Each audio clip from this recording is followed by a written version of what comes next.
Hi everyone. So today we have our third analysis of the and of this series, and so far we've done Nevada and Arizona, and the next state we're looking at is the state of North Dakota. So North Dakota, very interesting state, very Republican traditionally. You can see Donald Trump won the state 64.1 to 27.8 for Hillary Clinton. So very conservative there in North Dakota.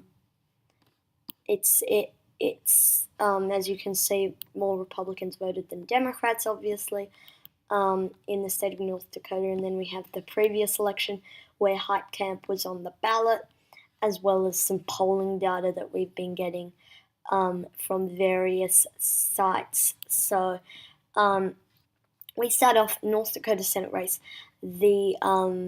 I believe it's the Inside Elections has this as tilt Republican, and the Cook CNN. If I can look, it's Cook CNN. Most of them already have the already have like pre-decided the elections, but North Dakota obviously also has decided on its candidates. Heidi Heitkamp and Kevin Cramer are obviously the people who are representing. Sorry, I didn't mean to do that. So Inside Elections has it as tilt, and then everyone else has it as a toss-up.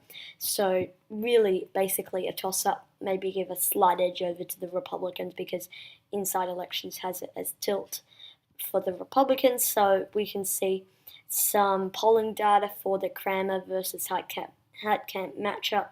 You can see I've looked at Kevin Cramer's campaign site, also Heitkamp's campaign site. I don't know why it's not showing. But on average, Cramer is ahead plus 0.5. I'd probably inflate that to about 1 because this poll was taken in February, so and also has a smaller sample size, so would put much more weight on the Mason-Dixon poll than the Gravis poll taken back in February.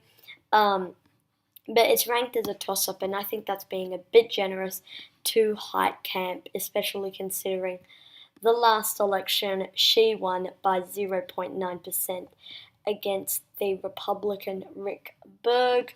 So interesting matchup in 2012, which was the last time Heitkamp was on the ballot. You can see the polling data that they were getting.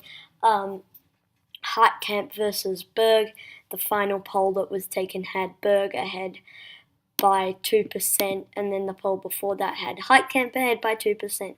The poll before that had Berg ahead by 3%, and so on and so forth. But you can see, sort of leading up into this, the polls definitely narrowed, not necessarily in favor of Heitkamp, but not necessarily in favor of Berg. So you can see Heitkamp did lose 18% of the vote because there was another Democrat.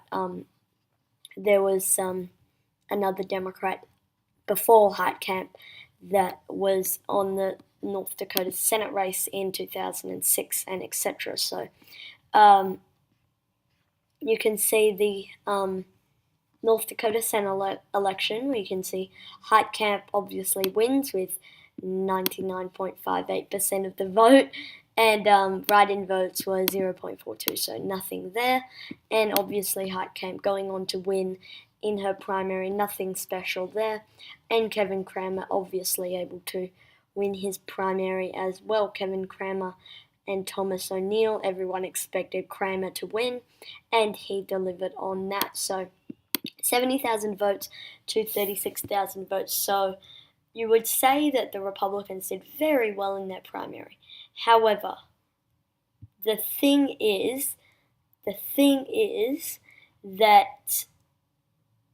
Heitkamp was running unopposed. So that's why, so it sort of discourages people going out to vote. The congressional election was not competitive.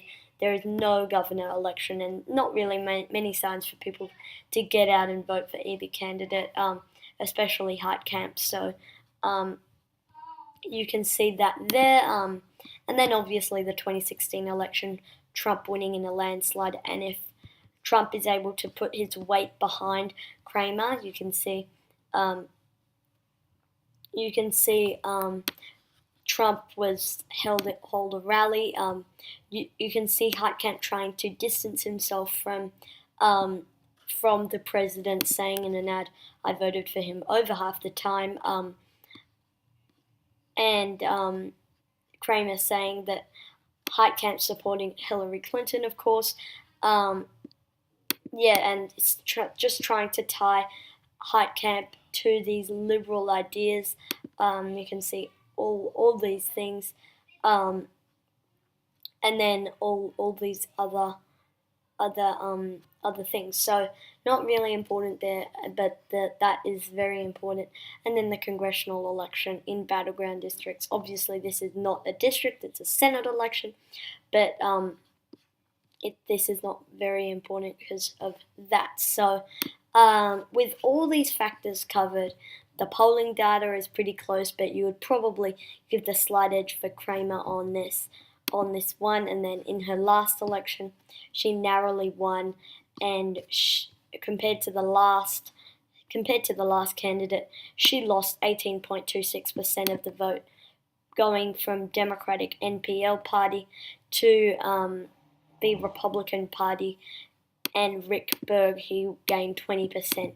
So I'm not saying Cramer is going to gain 20% from Rick Berg, but all I'm saying is that I'm going to put a tilt over to Cramer and the Republicans in this specific race between Cramer and Heitkamp in the North Dakota Senate race. So you can see so far there's 48 Republicans and 40 Democrats. So thank you guys for watching this video. Comment down suggestions below, and I'll see you all in the next one. Peace.